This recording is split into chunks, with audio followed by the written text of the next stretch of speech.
የኢሳት ቴሌቪዥን ጣቢያ ተከታታዮች የዛሬ አርብ ግንቦት 15 2026 አጫጭር ዜናዎችን ይዘን ቀርበናል። እንድትከታተሉን በአክብሮት እንጠይቃለን። ኤርትራውያን እስረኞች እንዲፈቱ ጠየቁ። በተለያዩ ሀገራት የሚገኙ ኤርትራውያን ኤርትራ ከአሜሪካና ከህወሓት ጥምረት በመጀመሯ ምክንያት እስረኞች እንዲፈቱ ጥያቄ እያቀረቡ እንደሚገኙ መረጃዎች አመላክተዋል። ህግደፍ ከህወሓት ጋር የጀመረው ጽምዶ የተባለ ጥምረትና በቅርቡም አሜሪካ የጣለችውን እገዳ በማንሳቷ ምክንያት በኤርትራ ውስጥ ካሉ በ10 ሺህ የሚገመቱ የህሊናና የፖለቲካ እስረኞች መልቀቅ እንዳለባት ድምጻቸውን እያሰሙ ይገኛሉ።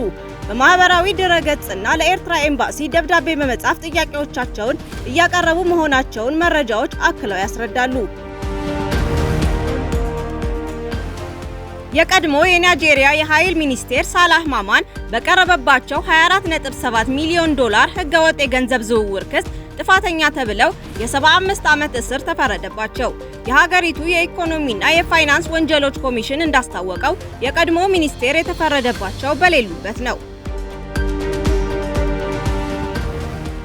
ህንድ ውስጥ በሚካሄደው የብሪክስ ስብሰባ ላይ የተሳተፉ ያሉት የኢራን የውጭ ጉዳይ ሚኒስቴር የተባበሩት አረብ ኤምሬቶች ኢራን ላይ በተከፈተው ወታደራዊ ዘመቻ ቀጥተኛ ተሳትፎ እንዳላት በመጥቀስ መክሰሳቸውን የኢራን መገናኛ ብዙሃን ዘገበ።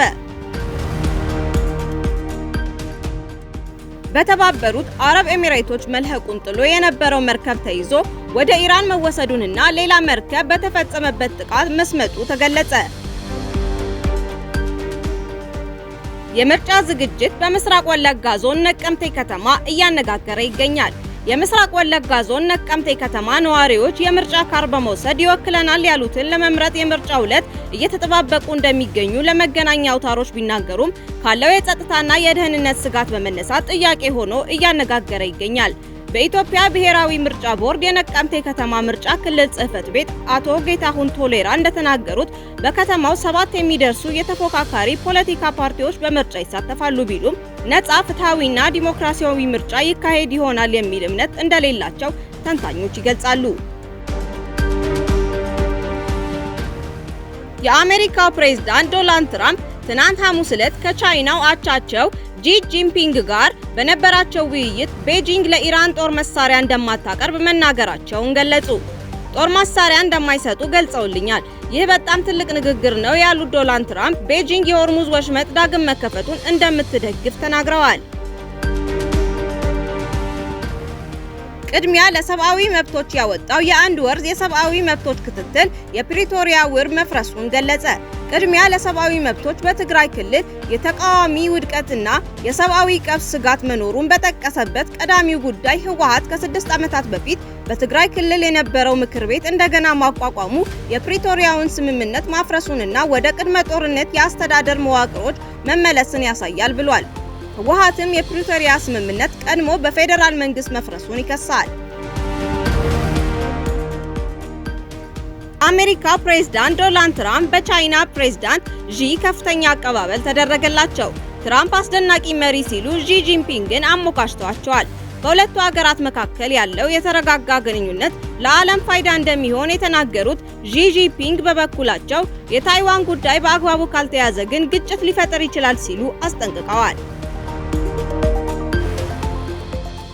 ከሰሜን ኢትዮጵያ ጦርነት ጋር በተያያዘ በአሜሪካ ከ4 ዓመታት በፊት ኢትዮጵያ ላይ ተጥሎ የቆየው የጦር መሳሪያ ማዕቀብ መነሳቱ ተገለጸ። አሜሪካ ኤርትራ ላይ የጣለችውን ማዕቀብ ለማንሳት እያሰበች እንደሆነ ያስታወቀችው በዚህ ሰሞን እንደሆነ የሚታወስ ነው። የቻይና መንግስትን በመወከል አሜሪካ ውስጥ ሚስጥራዊ ፖሊስ ጣቢያ እንዲከፍትና እንዲንቀሳቀስ እርዳታ አድርጓል የተባለ አሜሪካዊ ዜጋ ጥፋተኛ ተባለ። የቻይና መንግስት ውጭ ሀገር የሚገኙ የቻይና ተወላጆችን ለማስፈራራትና ለመከታተል ይህ አይነት ጣቢያዎችን ይጠቀማል የሚል ክስ ይቀርብበታል። የፈረንሳዩ ፕሬዝዳንት ኢማኑኤል ማክሮ የአፍሪካ ጉብኝታቸውን በኢትዮጵያ ባደረጉት ጉብኝት ትናንትና ምሽቱን አጠናቀቁ። አፍሪካ በጸጥታው ምክር ቤት ቋሚ መቀመጫ እንድታገኝ ተጠይቋል። በስልጣን ላይ ያለው የጀርመን መንግስት ያከናወናቸውን በጎ ምግባራት የሀገሪቱ ህዝብ በጥሞና እንዲገነዘብ ሲሉ የቀድሞዋ የጀርመን መራሂተ መንግስት አንጌላ ሜርክል መከሩ። የኢትዮጵያና አሜሪካ የጋራ ምክክር ህጋዊ ቅርጽ ያስያዘ መሆኑን ተነገረ። ዶቼ ቬለ ያነጋገራቸው የፖለቲካ ሳይንስ ባለሙያ አቶ መኮንን ከተማ ኢትዮጵያና አሜሪካ ሰሞኑን የተስማሙባቸው ጉዳዮች ከ120 ዓመታት በላይ ያስቆጠረውን ግንኙነታቸውን ህጋዊ ቅርጽ ያስያዘ መሆኑን አስረድተዋል። ከዚህ በፊት በሁለቱ ሀገሮች መካከል በአሜሪካ ውጭ ጉዳይ ደረጃ የተደረሰበት ስምምነት እንዳልነበር ባለሙያው ተናግረዋል። በዓለም የገንዘብ ድርጅት IMF የተወደሰው የኢትዮጵያ ኢኮኖሚ ማሻሻያ ውስንነት እንዳለው ተነገረ። በቅርቡ ኢትዮጵያን የጎበኙት የዓለም አቀፍ ገንዘብ ድርጅት IMF ዋና ዳይሬክተር ክሪስታሊና ጂዮርጂየቫ የኢትዮጵያን አጠቃላይ የኢኮኖሚ ማሻሻያ አስደማሚ በማለት አወድሰዋል። የመገናኛ አውታሮች ያነጋገራቸው የገንዘብ አስተዳደር ባለሙያ እንደሚሉት ግን 2 ዓመት ሊደፍን ወራት የቀረው የኢትዮጵያ ማክሮ ኢኮኖሚያዊ ማሻሻያ ጠንካራ ጎን ብቻ ሳይሆን ውስንነቶችም አሉት። በኢትዮጵያ እየተካሄደ ባለው የኢኮኖሚ ማሻሻያ ብስለትና ስክነት የጎደለውና IMFን ለማስደሰት የተደረገ በመሆኑ አገሪቱን የጎዳት መሆኑን ኢትዮጵያውያን ምሁራንና ተንታኞች ይገልጻሉ። ከ5 የአፍሪካ ሀገራት የተወጣጡ ደጋፊዎች የ2026ቱን የፊፋ የዓለም ዋንጫ ለመከታተል ትኬት እስከቆረጡ ድረስ ወደ አሜሪካ ለመምጣት ለሚያስፈልጋቸው ቪዛ $15000 ማስያዝ አይጠበቅባቸውም ተብሏል። የትራምፕ አስተዳደር ሮብ ዕለት ከአልጄሪያ፣ ከኬፕ ቬርዴ፣ ከአይቮሪ ኮስት፣ ከሴኔጋል እና ከቱኒዚያ የሚጓዙ ደጋፊዎች ትኬት ካላቸው ለቪዛ ተቀማጭ ገንዘብ ከማስቀመጥ ግዴታ ነፃ እንደሚሆኑ አረጋግጧል። ውድ የኢርሳት ቴሌቪዥን ጣቢያ ተከታታዮች ለዛሬ የያዝናቸው ዜናዎች የቀረቡትን ይመስሉ ነበር። በቀጣይ እስከምንገናኝ ድረስ በደህና እንድትቆዩ እንመኛለን።